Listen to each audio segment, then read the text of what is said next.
Preparing. Got it. Live stream going. Watching the progress bar.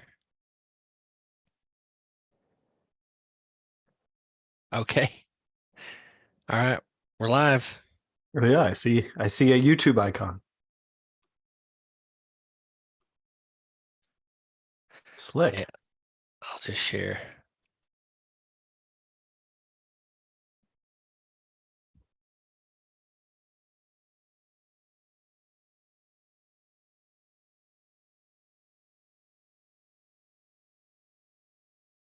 Should put that in chat. Okay. All right. We got some people here. Let me press record and we'll get this thing started. Sounds great. Hey, everybody. Welcome to a cool series. My friend Cory and I have been talking about for a couple months, a project. We said, hey, why don't we just broadcast this out, do it in public? And so this series is kind of called Launching a WordPress Product in Public. This is session 1.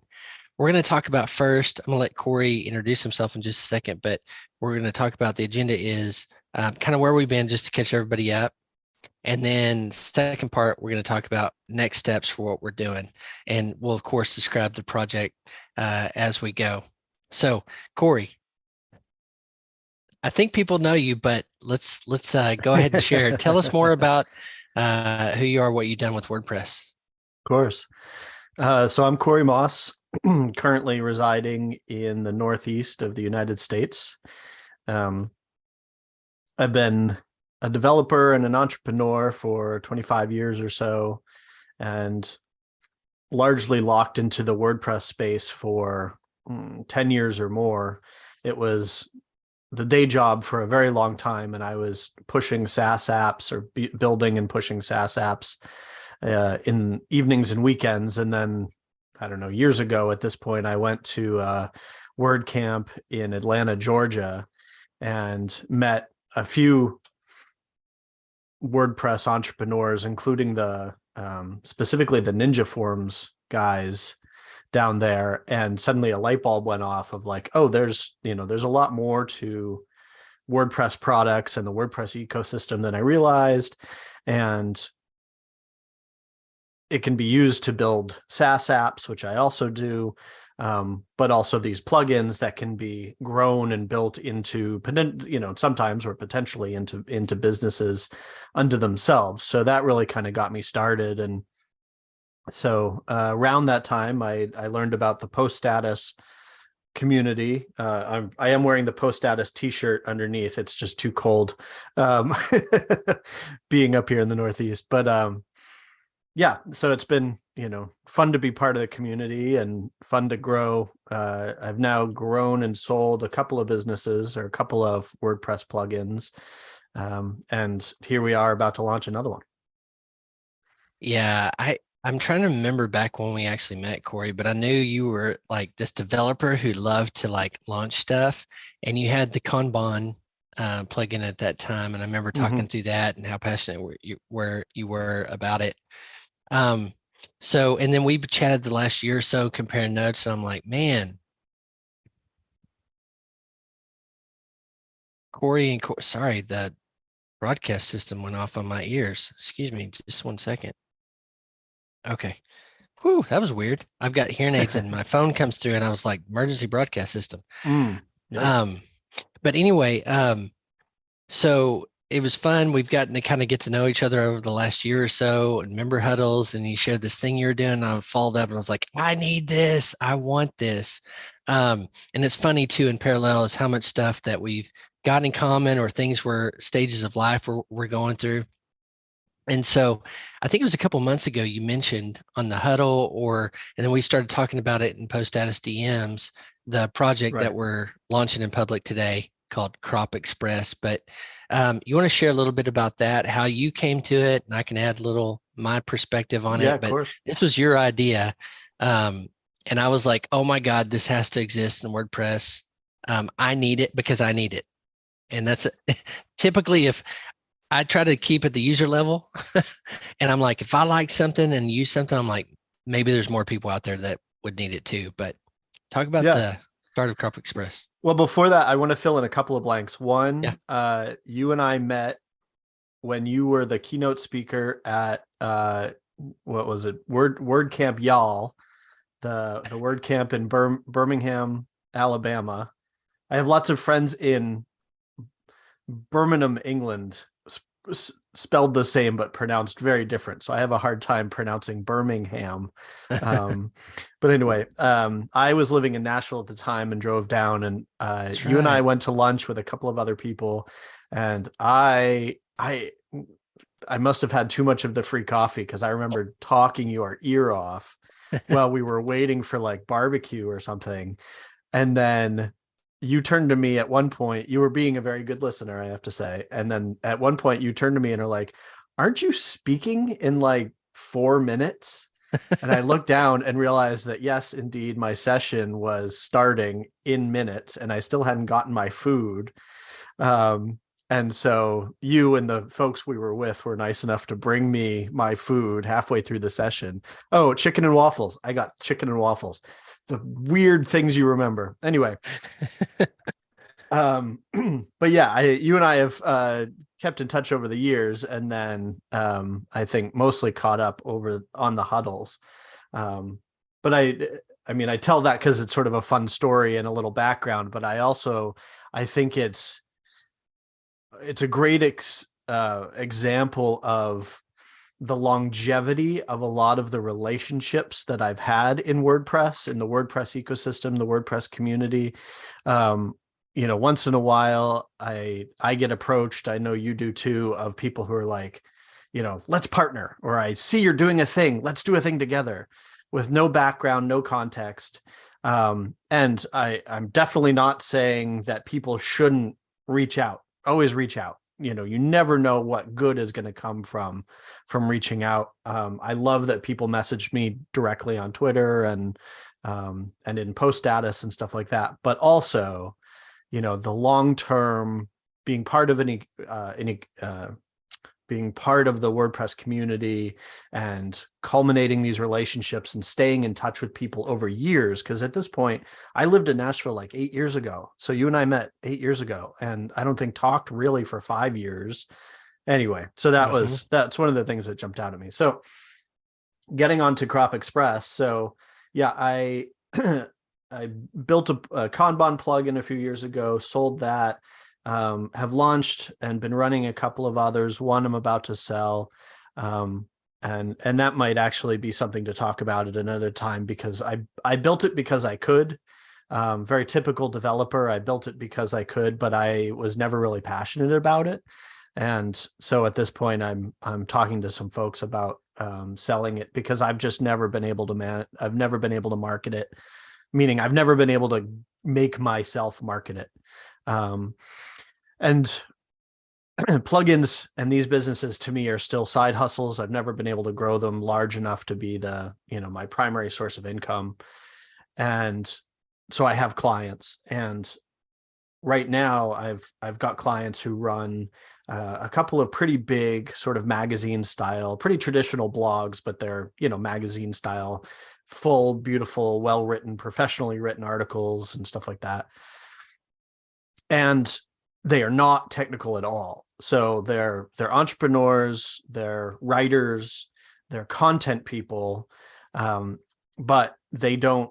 It's not that they don't understand. They're very smart people, but they're not experienced with, or they don't think in terms of like, oh, all images need to be squares, or all images need to be 16:9 so that the site looks uniform and consistently good. And no matter what I did, I couldn't make it easy enough for them to crop their images consistently. I didn't want to get them into Photoshop, and that costs a fortune. Other free editors cost money, da da da. So anyway, almost on a whim over a weekend, I bought crop.express, the domain. Here's an industry secret. One of my best kept secrets is the .express. What is it? Top level domain, TLD. there's so many words that have not been bought yet. So I actually own poll.express, crop.express, reply.express, screenshot.express is another project I'm building out. So if anybody listening, if you're looking for a good domain, I highly recommend it. I keep wondering what I'm doing wrong, or like, are there companies that can't access this or something, Yeah. But anyway, I think it's a hallmark of any tech entrepreneur in particular is to have like a too big of a domain portfolio that you well, have to that's keep very true renewing. too. Um, Yes. I've got way too many. My wife is always like, "You should put some parking pages on this." And I go, "Yeah, but it's a cool domain. What happens?" I think there's two things. We definitely should and will be talking about partnership along this whole way. I've had a good amount of experience with partners and like having partners. Mm. It's an anomaly in a lot of the entrepreneurs I've talked to is a lot of successful entrepreneurs go, no way, I'm not going to partner with anybody. And I go, well, I kind of need to and want to. Um, but then, so I know we're going to be feeding some thoughts about the partnership. And that's another thing is partnering in public is probably the subtext to this too. But as we've talked just real quick before we get back to the product is, I'm not a developer. I should get a shirt. I'm not a Mm. developer. Um, but I love products and I've had a product business, um, tried a bunch of products. I told you, I think yesterday, I was like, my win rate is probably like in the 100s percentile.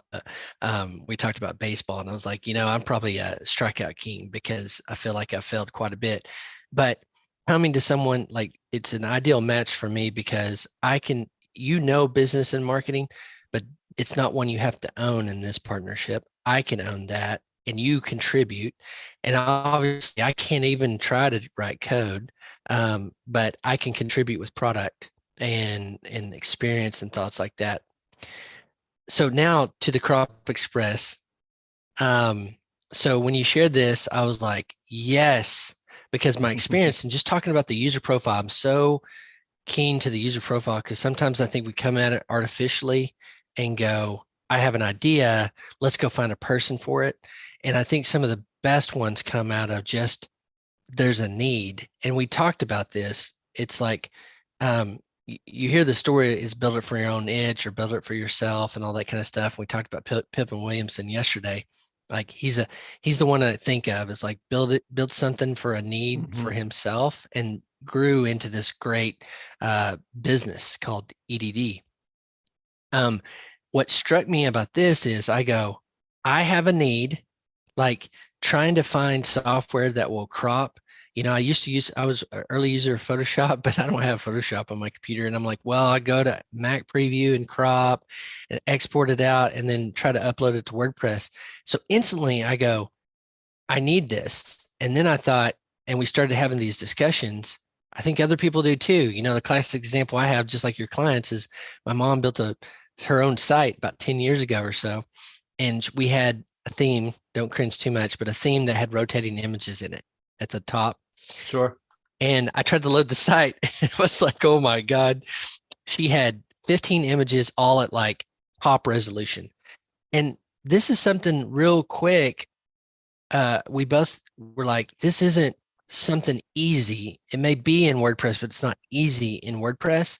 And my natural question was, if I have this problem, I bet you a lot of people have this problem. We talked about images. We talked about agencies that turn sites over to clients and end up, why is this so slow? Or why is it, you know, why doesn't this work right? It's like, well, you loaded it native from your phone, the pick. And so that was the thesis for me for the product is you already had the SaaS solution. I was like, yes. My question was, can I get it into a plugin where it's inside WordPress in my workflow?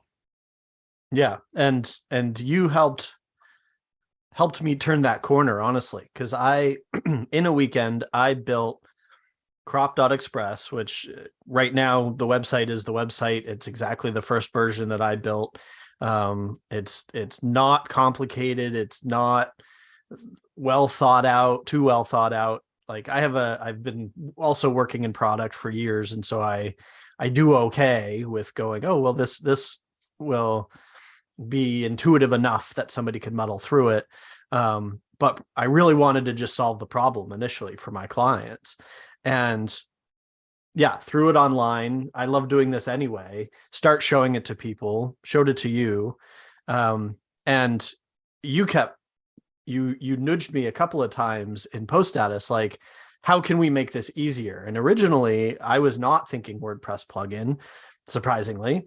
I was thinking more, this is just a great little tool that people will use, and it will hopefully, maybe I could throw some ads on it, or it will refer them to my other products.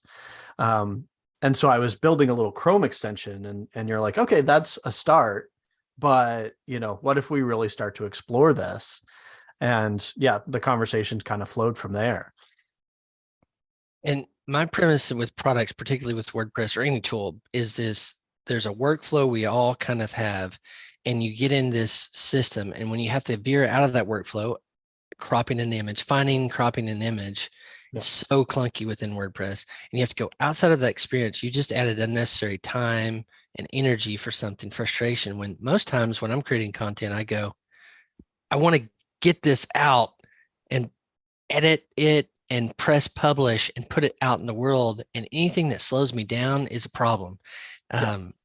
So, there's our featured image on post status. I'm not happy with it. We're still working on some of our design on the post status website.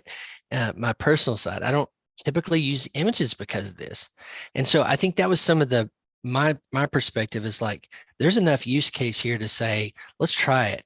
And I think what you and I go is like, we want to do something that is practical and useful, and then see where it goes. Yeah. We're not looking to get like mega rich on this or anything, but like, it's something we both have an interest in. Let's see I'm where it counting on goes. it, man. Hey, it would be nice. Don't get me wrong. We Um, uh we bought the Mega Millions ticket last night. It's over $1 billion, but it hasn't been announced that we won this morning. So, this is the next best thing, right? Yet you haven't won yet. When we get some of that, carve off a little bit of that lottery money, and we'll do some cool products. Yeah, I'm really addicted to products. I've loved it for the longest time. You said something earlier. You said I could build this, and you did build things. But the Mhm. second part I wrote down was so interesting because it's my experience too, is I wasn't passionate about it. And I know when I've gotten that equation wrong is where I've really failed miserably. The project I think about at iThemes was called Exchange. It was e-commerce. I was passionate about a user experience that anybody could use, but I wasn't as passionate about the field. We just saw a big market. I saw a big market potential there.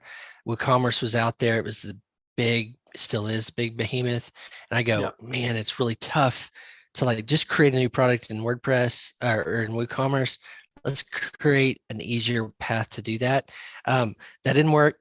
We didn't do it. And I think part of it was I wasn't supremely passionate about the domain we're in.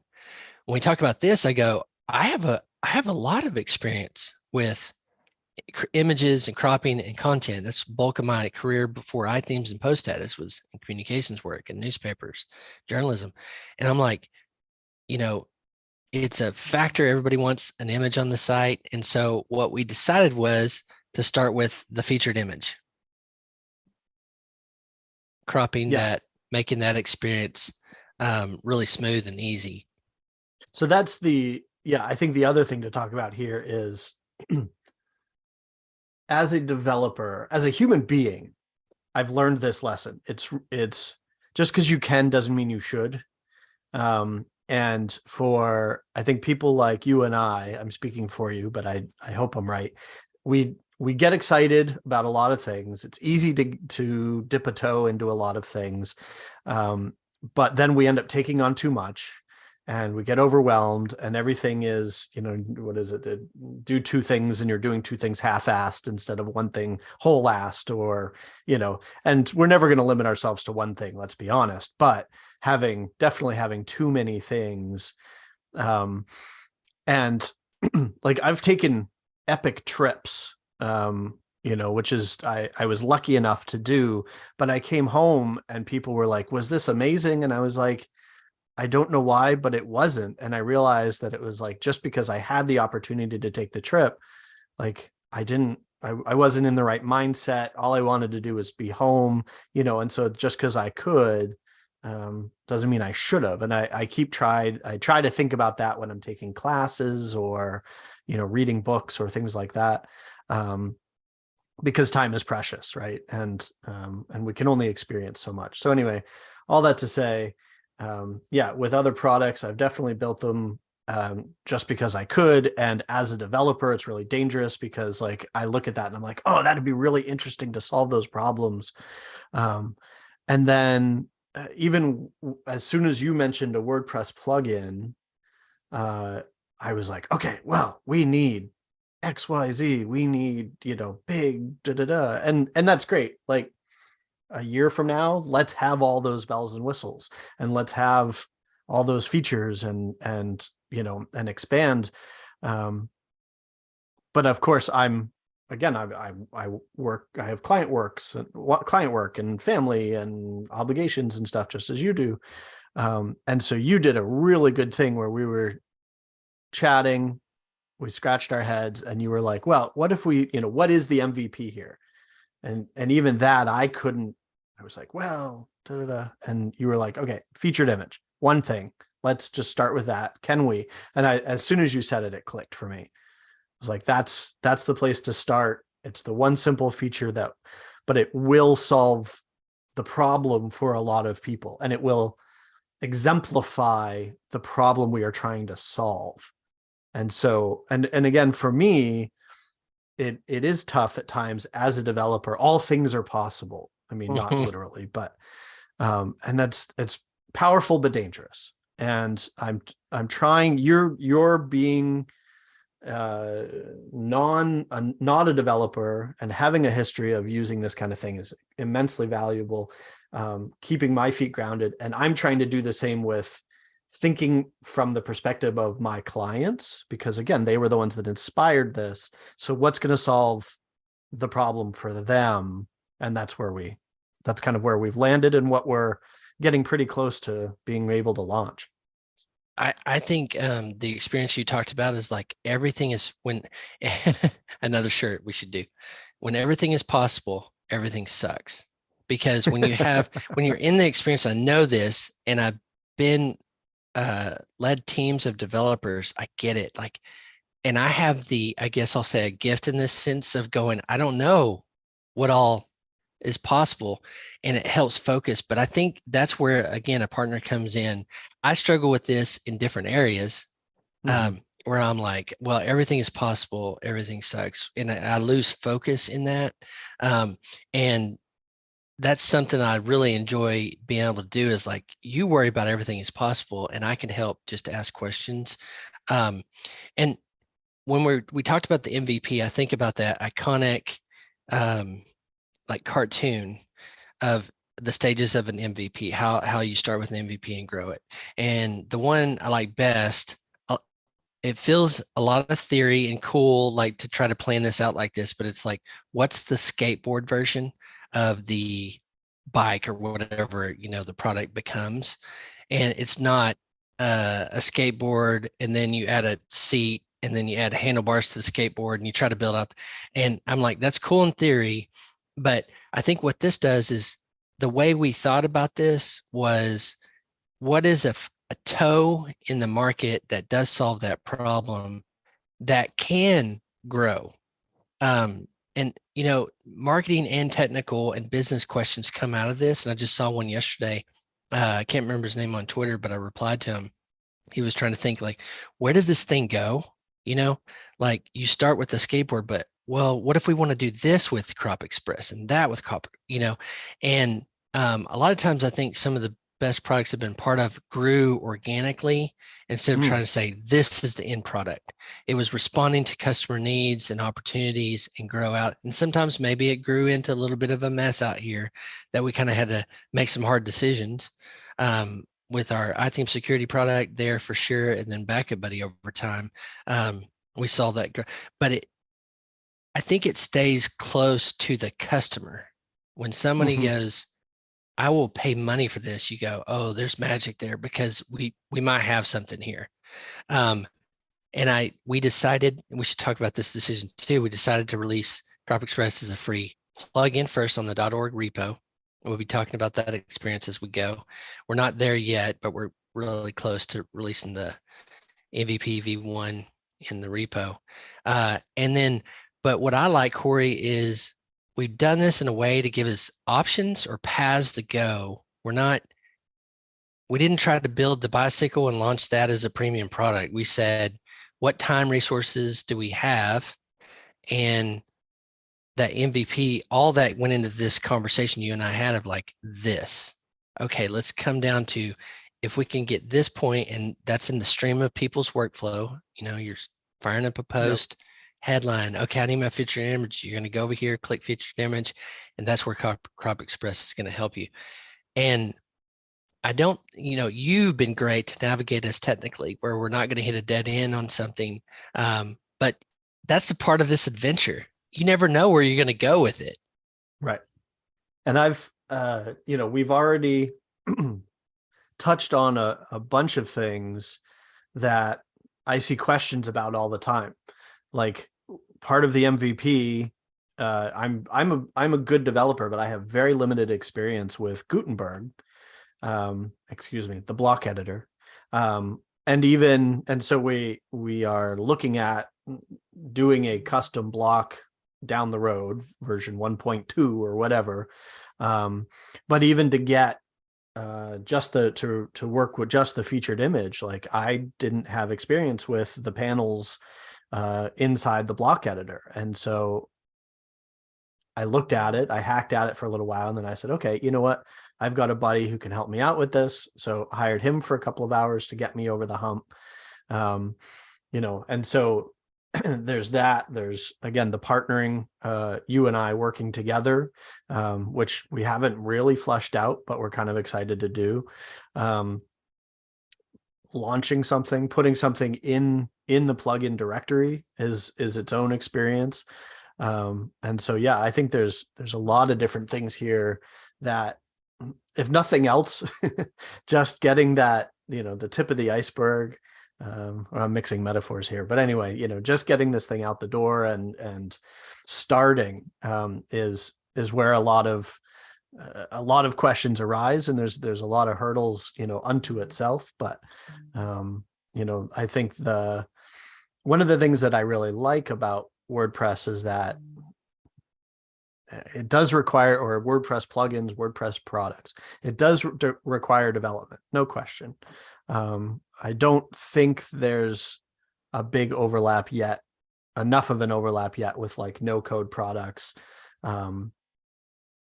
services out there that, people are building products against to then somehow get that into WordPress. But it doesn't have to be a huge lift. It doesn't have to be like some of the best plugins out there are one single feature or, single file. The plugin that we have so far that gets the featured image cropped and injected into a post is still basically just two files. It's not complicated. It's not this big convoluted thing. I've got from a nerd perspective, like there's a couple of developer patterns that I'm using, but there aren't frameworks. We're using a library that does the cropping for us, because there's no way I'm stepping into that quagmire. But we'll grow from there. I mean, and I think that's the big difference. It's like, yes, we want to launch something that is useful and complete unto itself, but it can start as a feature and grow. How has this experience differed from your past product experiences? You released, let's say, the Kanban different plugins on your own, I think. Were similar problems and questions that we've talked about just in this, I don't know, month or so? We've actually gotten real serious about it.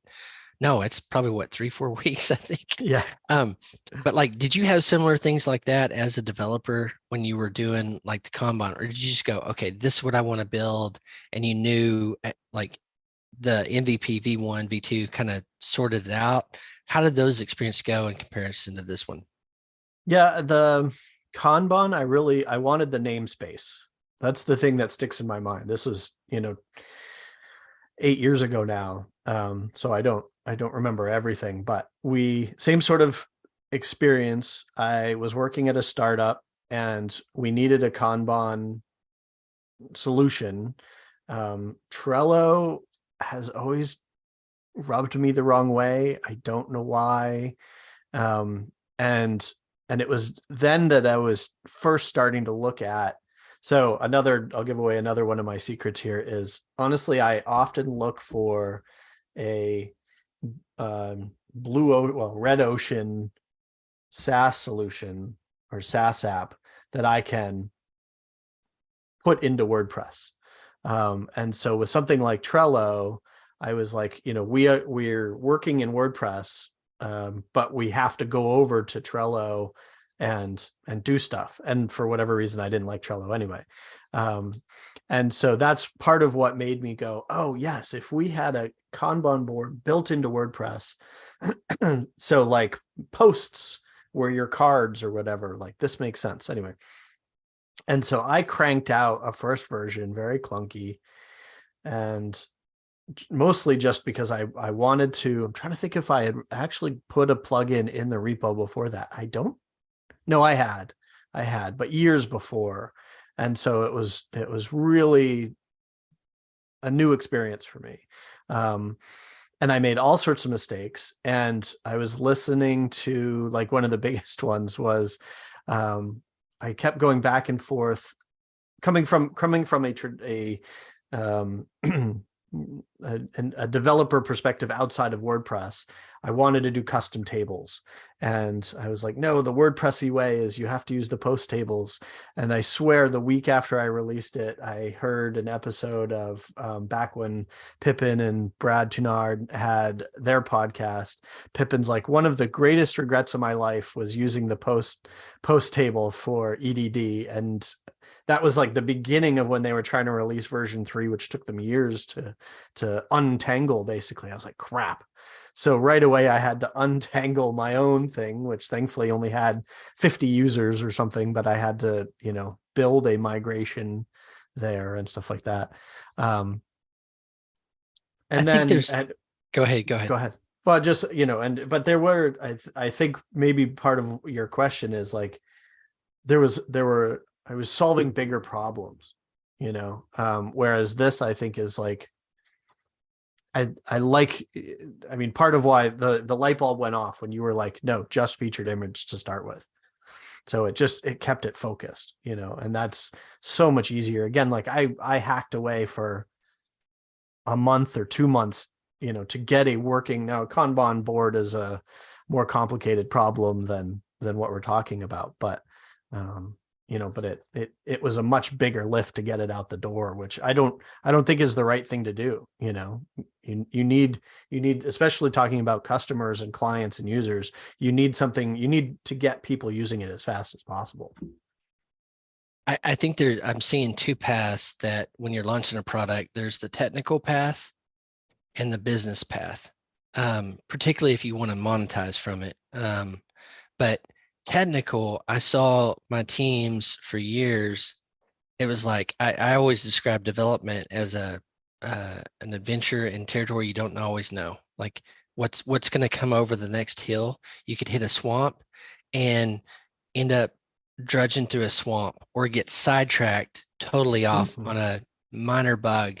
And so some of the things I started watching over the years is like it's a tough gig with the technical, because you got a roadmap for potential. You don't know where all the terrain's going, because you don't know where the business case is going to come from, the use case. Um, and I just think it's like a blind expedition oftentimes. Like, so what we would do is, and we're doing this now too, is just kind of check in and see how we're going. And I valued having someone else external watching to at least kind of keep track. And then I'll say this on the business side. Same thing. There's potential here. I see potential here from a business case. I don't know what it is. I'm not even going to be foolish enough to try to predict, but there's something here, I think. And because I don't predict anymore, by the way, Cory, because I'm wrong most of the times when I try to predict. Oh, this is going to be $20,000 a month, you know, MRR kind of product. I Yeah. go, there's maybe a hope for those things, but I never predict or promise, because if I get too mired in that, I start to get a little bit off of focus, because some of the questions we've talked about is, okay, free plugin, what do we do there? We felt it was, at least for our collaboration here, partnership, we want to do this. We want this in the world, you know?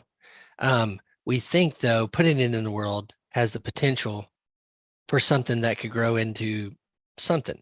We don't even, but I say this because we said, I love every time you say something like, hey, I think we should do this. I'm like, right on. We should be honest. We should be authentic and share the experience. I think too oftentimes in business and stuff, it's like, this is the way I felt when I left iThemes, is like the pressure, real or unreal. Hey, Cory did this. Oh, what's his next thing going to be? And I was like, let's see here. I don't know.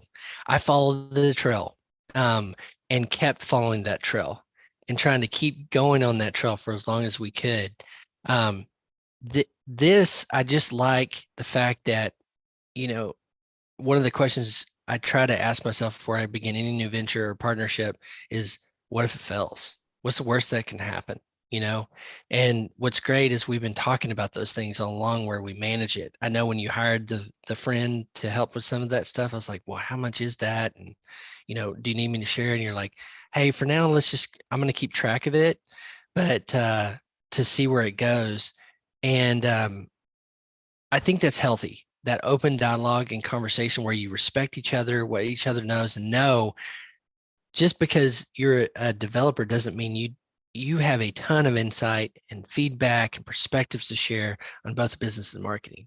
And but I don't know. I see those two paths. This is the one I'll tell you ahead of time, Cory, is I'll struggle with, is when we get to the point where like, okay, how much should we charge for this? It's oftentimes feels like this meandering thing of like, okay, and I'll need the same for you to go, Sure. hey, what if we do this? Because if everything's an option, everything sucks. Yeah, so a couple of things that you touched on, like this needs to exist in the world. I haven't found a better solution. So hiring somebody to get us over the hill immediately was worth it. And just like you said, if it fails, if it never makes a dollar, if you and I after this call are like, yeah, I don't like you in the end, it turns out, let's just call it. It's like, no, it was still money well spent, you know. And I understand that I am in a very fortunate position to have a little money that I can throw towards a project like this, but it's very limited. And I think of this type of stuff as a hobby. And there's been a lot of life choices that have gone into, include especially with my wife, talking about like, okay, what is, if this is a hobby, what is an appropriate amount of money to spend on it? Because there were times 20 years ago when I first started building SaaS apps that I was like, every spare dollar that I have is going to go back into this without thinking about it, because everything I ever think of is brilliant, and every product I launch is undoubtedly going to make me millions. Spoiler alert, none of it has yet. Um, but yeah, we got to start somewhere. And I'm with you. So I'm also looking forward to, like, it was at it wasn't a word camp. It was like, what are they called? Free camp, or there's conferences where it's like anybody can sign up to talk about anything. And it's sort of tech specific, but anyway, I met a young woman who was a developer, and she had lucked onto a client who became a partner. It was an older guy who ran, I don't remember, an advertising agency, but he had access to a pool of customers basically. And so he would tell her what to build, and then he would sell it to his audience, and they just kept cranking out products. And I was like, okay, despite being an only child and despite my first instinct being to do everything by myself, there are things that I can't do. There are things that I don't want to do, um, and things that I shouldn't do. So I'm happy to weigh in on, as you're owning marketing and you're owning business. I want to weigh in. I want to have opinions. I want to make suggestions. And, I think you and I have established that the expectation is that, there's going to be quite a bit of overlap in our concentric circles. But we each are going to own a lane, which I think makes a huge difference. And we're also able to sort of look over the cubicle wall to the other person and say, hey, like I touched on earlier, just because I can doesn't mean I shouldn't. I'm not going to want, there's going to be times where I'm not going to want to build what I need to build. Like there's a feature that every client is clamoring for. You're finally confident. You're like, they will all pay X number of dollars if you just add this. And I'm going to be like, yeah, but we need a dark mode or some ridiculous thing that's just going to be more fun to build. And I think there's definitely going to be points where, we're essentially going to need to be each other's bosses. And that's going to be interesting and going to be difficult at times, but I think good. You need other people. There are people out there there are exceptions to this, of course, but I think we've pretty well established that both you and I do better, if nothing else, having a sounding board, having somebody else who's as invested, and helps keep us on the line we're supposed to be on. Yeah. On that note too, the partnership side of things where I've been in circumstances where, okay, this is my lane, that's your lane. And sometimes, like, you were really good to ask me, what part of the development do you want to contribute to? And I said, my strengths, through trial and error, by the way, I think my contribution strengths are UI experience, like how things flow. I obsess over theirs because I want them to be as fast as possible, intuitive as possible, knowing some of my I'm gonna have to freshen up on some things. And the other is I said, you got to be careful with me because I will share all of these things that I would love to see, but but we got to put them on a feature roadmap, a backlog somewhere, because I said, and I told you this, I said, be careful because I'll come in and go, what about this? What about that? And what I had to tell my team too, and I told you, is like, please don't, unless I go, can we get this in the next release?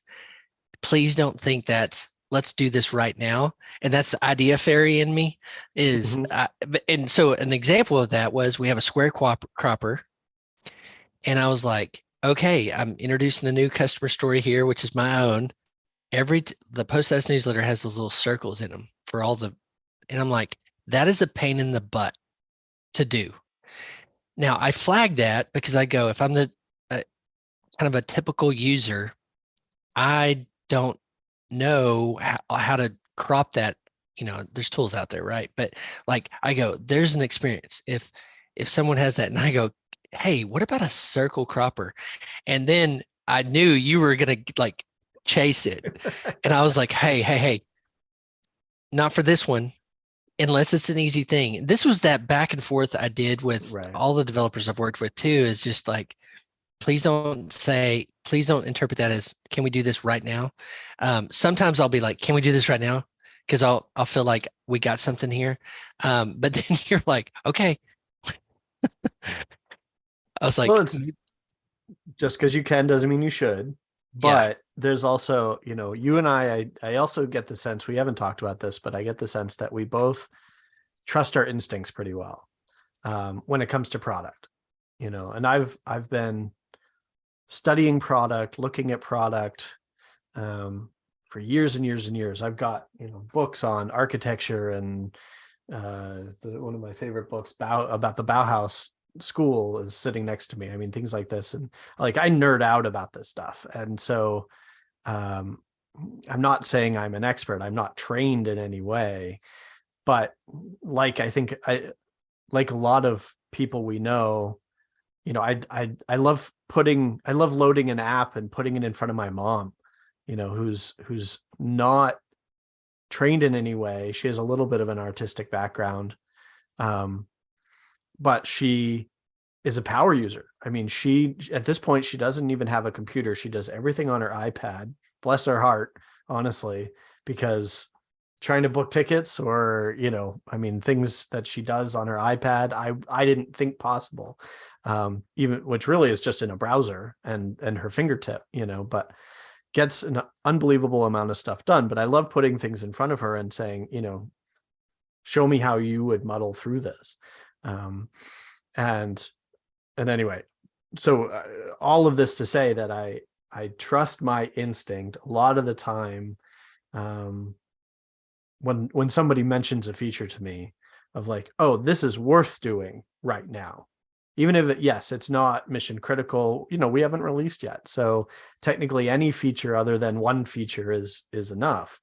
But I was like, not only is there not a image cropper for WordPress the way that we want out there, but I really don't think any of them do circles. And again, my clients, for most of their stories, featured images are 16:9 or square, but for whatever reason, there's that browser pattern where avatars, people, are circles. And so, let me see if I can crank this out, and it's fun. And sure enough, like you said, it wasn't a big lift. But yeah, I think you and we're just going to have to figure that stuff out. Like everything goes on a backlog. Everything gets discussed at least a little bit.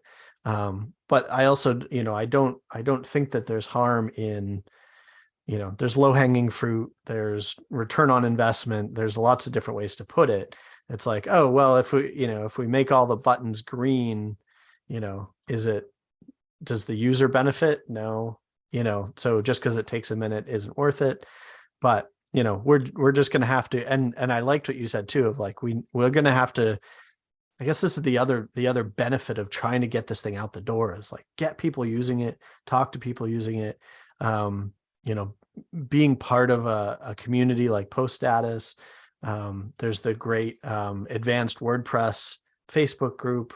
Like there's places that you and I have been involved for a long time, kind of regardless of our actual position within those communities, but trying to add value, or trying to trying to just, you reply to tweets for months, and then you hope that when you do something and you need somebody else to reply, that they will. So it's like, let's get this thing out there, let's see what people think, give it a try, and follow our noses.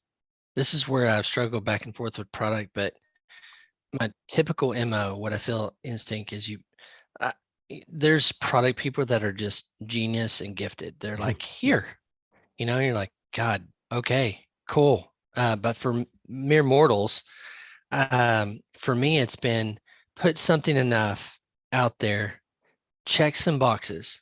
Okay, is this something you think we need? Like, does anybody even need it? Because I put those things out there. I'm like, put them out there, not necessarily products, but other things. I'm like, nobody's even asking for this. And a lot of the entrepreneurial books and stuff, it's like, okay, how you scientifically go down it. And I go, it's art and science. It's a blend. It's this alchemy and magic of like, but I know the power of like putting something out there, and that creates enough a ripple where you get a feedback loop. And that was so helpful along the way when you get feedback. Like we feel this is a good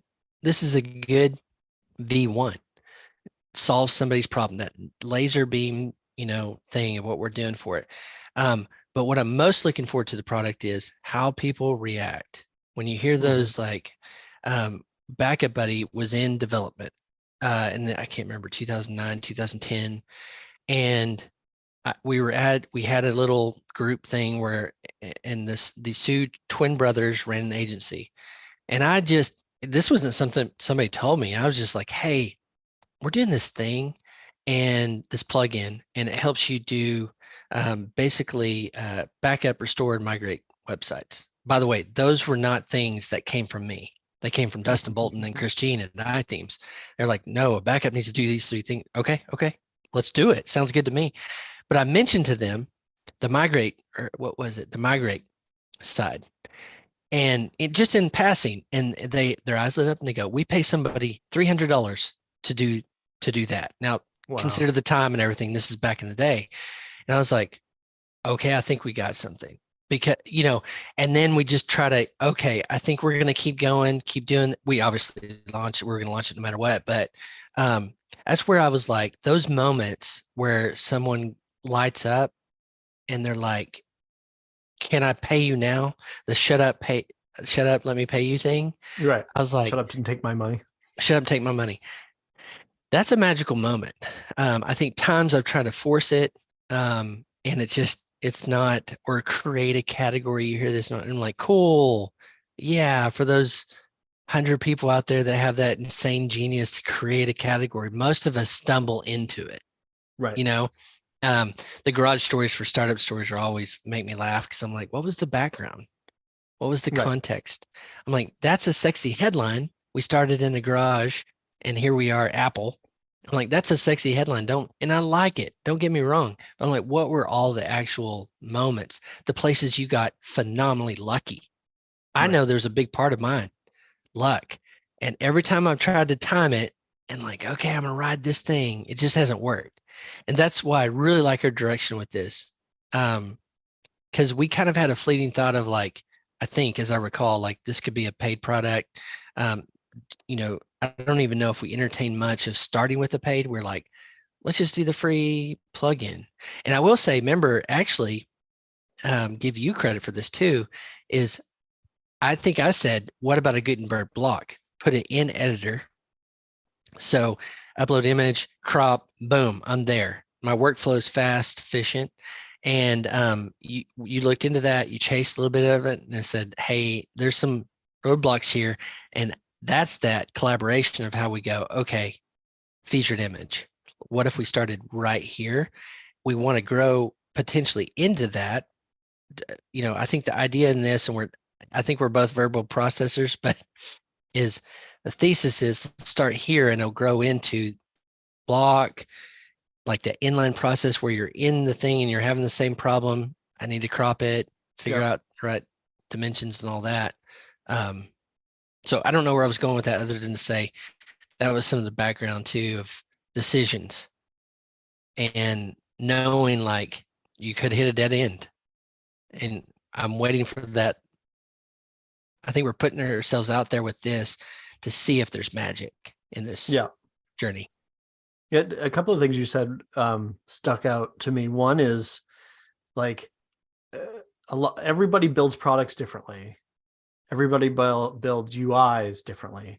WordPress has very soft has a lot of walls, but they're very soft. And there's a lot of discussion, often negative, often complaints about the experience that a plugin provides. And I think what's different about WordPress, right, is like often you'll go to Trello and you interact with Trello, and you go to Slack and you interact with Slack. In WordPress, you're essentially interacting with numerous apps, really, numerous UIs side by side. And the tolerance for terrible UI, I mean, let's be honest, even WordPress is not great anymore. The tolerance is high for what you can get done. And so I think that's something that I hadn't really thought about, but it's like things you can get away with in WordPress as long as you can solve the problem. And so there's a lot to be said for, bless you, there's a lot to be said for solving the problem, and not getting caught up in the genius of a product, because like you said, people want to get it done and get out, get on with their lives. The other thing that I've had a lot of luck with, so I think we should do this here, is talking about that feedback loop. with Kanban, I put myself on the homepage and had a nice response. With there's an online game that I built during the pandemic that I've told you about, called Mexican Train, and the website's mexicantrain.online. So if anybody out there wants to play Mexican Train, which is a dominoes game, but I built an online version, I put myself on the homepage. And it's a game that is played by a lot of seniors, and especially during the pandemic when everybody was really locked down. And then even now, a lot of seniors are still trying to stay inside, stay safe, stay more isolated than they were before. And isolated being the word, they use the game to keep interacting with their friends, which is just amazing.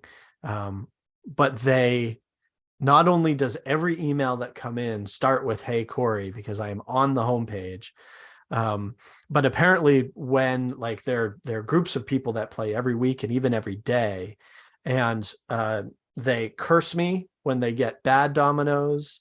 They praise my name when they get good dominoes. The picture is of me eating Cheez-Its, because it's sort of as a joke, like Cheez-Its are a guilty pleasure for me. So a number of them actually like go and buy Cheez-Its and eat Cheez-Its while they're playing, because it's become a thing. Inside joke, I guess, is or whatever.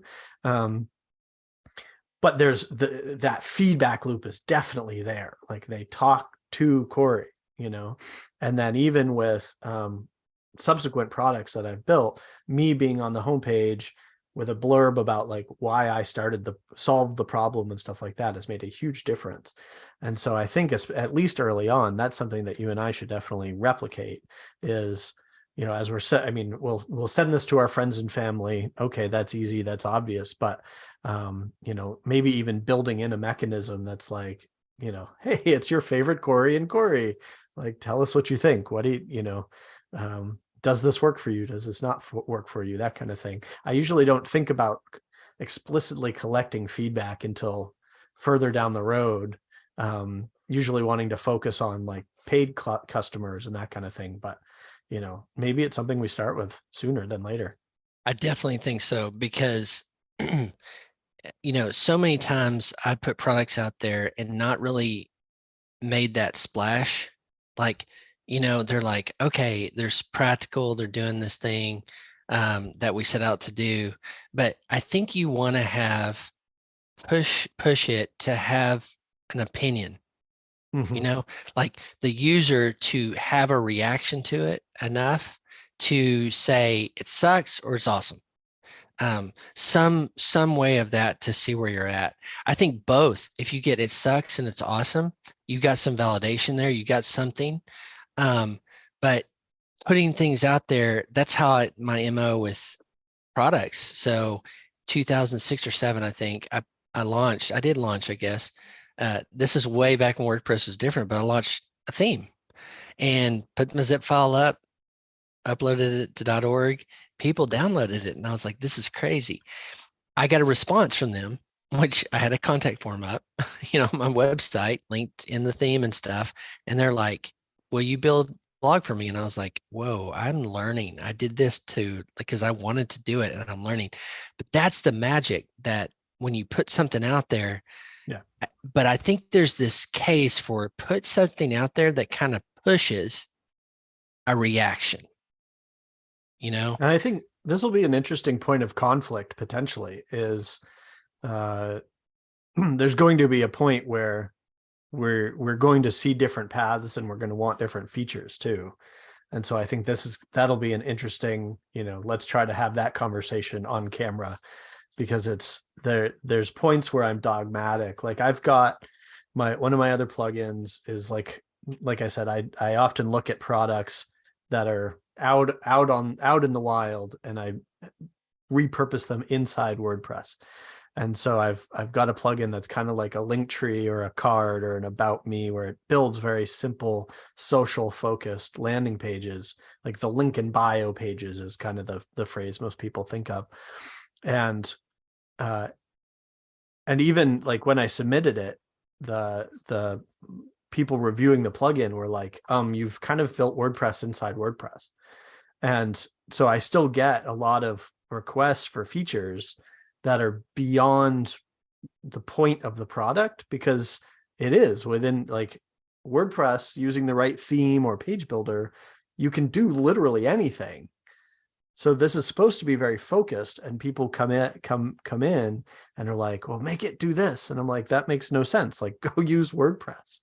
And so I have found myself being more and more dogmatic about like my own vision, or, certain vision for a product.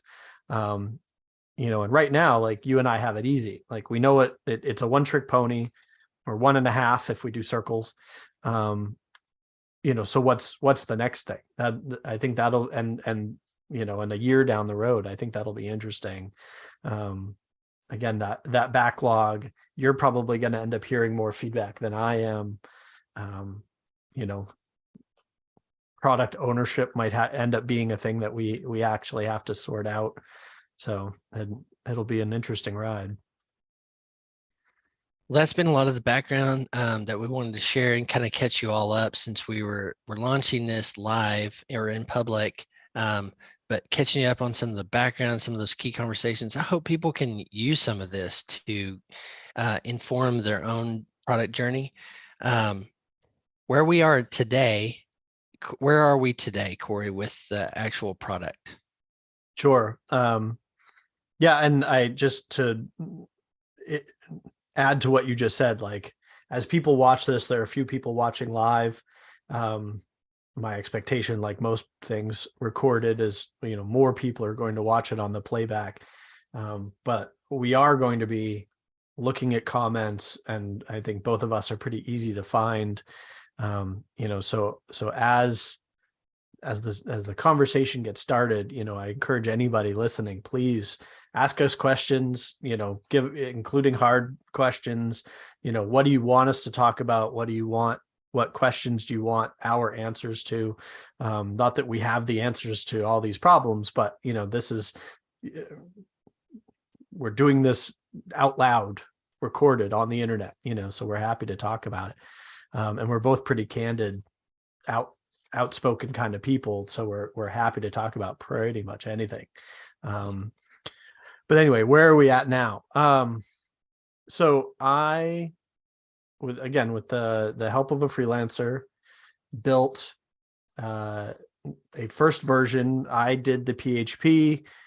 He helped get the JavaScript and React part of the panel inside of the block editor integrated.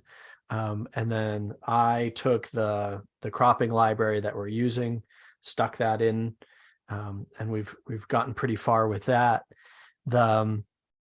What we had been limited to for the last couple of weeks is the selecting of an image. So, nobody's seen this yet. So talking through the flow real quick, you're opening up a new post in WordPress.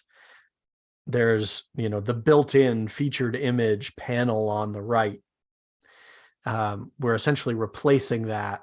It looks very similar to the built-in one intentionally, but when you click on it, instead of it opening the media library where you upload an image or select an image, it opens a modal where it says, what shape do you want to crop? It does say, do you want a circle? You select an image from your hard drive, it then opens the cropper. And one of the nice things about this kind of tech is that image is not uploaded yet. And so it's all just in the browser until you say, okay, set this, I've moved the cropper, I want it this part, set that as the featured image, and that's what gets uploaded. As of today, I got a pull request again from my freelancer who helped me get started with the media library, because this is the one thing, I'm undermining you here, but you said I really want circles. To me, I was like, that's a differentiator. We need circles. From my perspective, I'm saying also we need very basic media library integration. I think you originally suggested this as a nice to have. And I was like, no, you're right. Like this, to launch with, you need to be able to select an image that has already been uploaded, or select an image from your hard drive, crop it, and set it. And so we're pretty much there. The media library is opening and you can select an image. So I need to do a couple more hours of development, I think, to get it so that it'll save that essentially recropped version of what is in your media library. And then from a product standpoint, we're pretty much ready to go. On your list, I know we have the README. That's it's like, and Cory, you have 15 minutes of work to do. That's not true. I mean, it is to get it in the repo, because it's one of those, nobody does it. If a tree falls in the wood, if a plugin gets committed to the repo and there's nobody there to hear it, Yeah. or security by obfuscation kind of thing. But, it's the beginning of the marketing. How do we Yeah. describe this thing? What do we call it? Is it crop express? Is it crop express image cropper? Is it image cropper express? Like, just, we have the domain, but that's it. So there's It presents a lot of questions. And I know we've run out of time. But it presents a lot of questions because there's WordPress.org plugin search that is pretty big, right? These are some of the things coming out of my mind with the README, because it does turn into that plugin repo section. I've seen a bunch throughout the years how people like enough there to go, here it is. And then my balancing act is, let's get enough to show this is the value proposition. This is what it can do for you. And then, just like everything, iterate over time. But I can't help but tell and admit to you, I think, oh, it's got to be like Syed Balki put a plugin on the repo. Like, he knows, he's a marketer, he's got all these talents, but he understands how to put a plugin and showcase it right. And so I'm battling that a little bit, but I go, okay, get enough to, so here's the value prop, and that this is in active development, and we want that feedback loop back about what's next. But I think the README is telling enough of what we're trying to do, where someone goes, that is a problem I have. This plugin will solve it. Now, getting to that is going to be fun. But I started on the README file from the Generate WP site you gave me, and that's where I'll honestly spin some wheels a little bit, because I'll try to be perfect. But I think the two outcomes there really are, clearly understanding what this does, so someone can go, oh, I've got this problem, or my client's got this problem. And then second is, we need a loop. We need to know these things. Even the things you go, we're never going to do, I still want to have them up there. I still want to have them in our visibility, because it just allows us to make better informed decisions as we over time hone in on, a lot of the products we released at iThemes, it was years before we go, oh, that group right there. Because you get enough of big sample size and you go, okay, ConvertKit had a very similar, I followed Nathan Barry. He started out with one thought in mind, and then he saw it was this creators, economy. And then when he got that bead, he just, doubled down on that. And I see that similar here. I think we have pretty good profiles. Like, anyone that wants to make the image cropping easier and faster, from a blogger to an agency doing work for clients, that's a big use case for me. And I'm like, that's why I have some faith that there's something here that we can do in an advanced case. But it's just discovery to me, So. Yeah.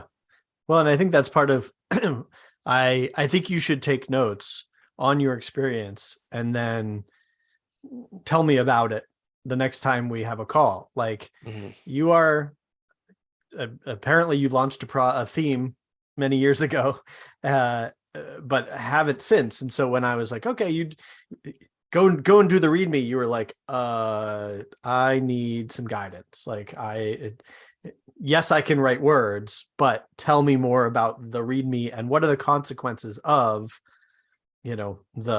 what I put in the README. And I think that that's, here's a prime example of you're experiencing something for the first time. Tell us about that experience, and the thinking, some of the thinking that goes into it. Like it is something that gets iterated on often, but there are consequences of, when we submit the plugin, the slug, the URL is going to be locked. You can ask them to change it once within, I don't know, the first couple of days or something, but then that's it. So, because you'll see that with plugins on the repo, that the URL is WPSEO, but the product is Yoast, Right. or things like that. Things that they've had to change over time, but you can't change the slug. I know that firsthand too. Right. I I'm think security sure. was better WP security, and it still is, I think. I don't think we That's got right. there. Yeah. So That's yeah, right. there are some foundational things that can't change over time, which is tough when you're doing new products, is you don't always know where it's going to go or what the Yeah. right, do we need to say image cropping, kind of thing, whatever the kind of keywords are. Yep. So Yep. So, but I definitely think that'll be a great experience for you to talk about. And also a lot of the thinking that it makes you do will subsequently guide at least some of our early work when we do put up a marketing site. absolutely. Well, okay. So last question. We'll wrap this up since we got over time, but it's hard not to stop talking with you. Yeah. I enjoyed this. So by next Wednesday, what do you think is realistic for us to make progress on, and we can start talking about that next steps? Because we're going to be doing this, by the way, for the next 5-6 weeks. I think there's a webinar that was in the newsletter, the link to that, and then of course, if you're watching on YouTube, you can just come back to post status on YouTube.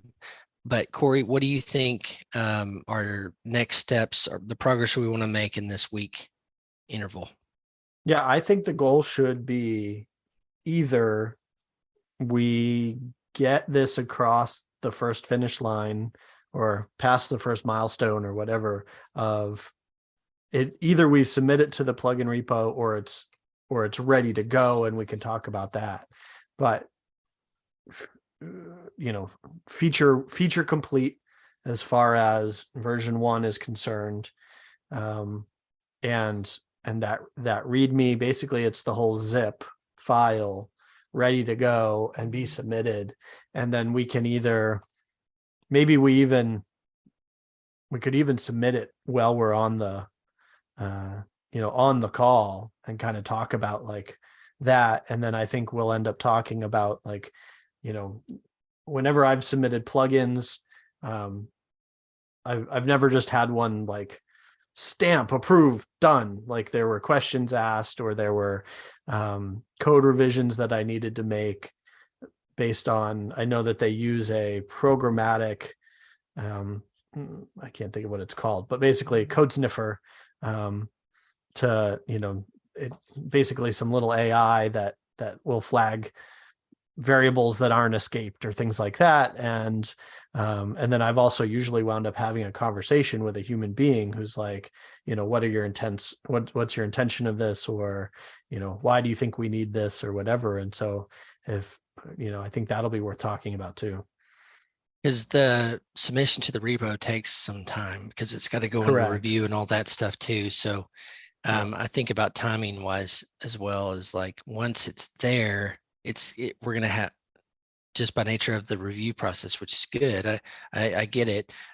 It's gonna push us out some to Yeah. actual launch. So that's something to consider too. So, so we can, I think let's regroup. Today's Wednesday, end of the week, beginning of the week kind of thing. And we can basically just hit submit. And the last I heard, the review process takes a couple of days, and that fits with my experience. So maybe we've heard, if we submit Friday or Monday, we might have heard by Wednesday. And then we'll have that to talk about, or we can just submit on Wednesday, and then the following week we definitely should have something to talk about. We might not be live in the repo, but we should have heard back I know we'll hear back within a week. Yeah. Okay. Well, my intention is to carve out some time today. I think I've got some buckets of time to finish the README, at least get a draft that you can review and we can go back and forth. To have that, at least you not be waiting on that or me. So that sounds great. Yeah, I'm excited. All right, Cory. Thanks, man. It's always fun talking through this Yeah, stuff, having a partner and a collaborator. And thanks everybody else for joining in as you can. We're going to be here Wednesdays, 11 a.m. Central Standard Time for the next 5-6 weeks throughout January and February as we talk, just share the progress we're making for this WordPress product called Crop Express. thanks everybody. Thanks, Cory. See ya. See ya.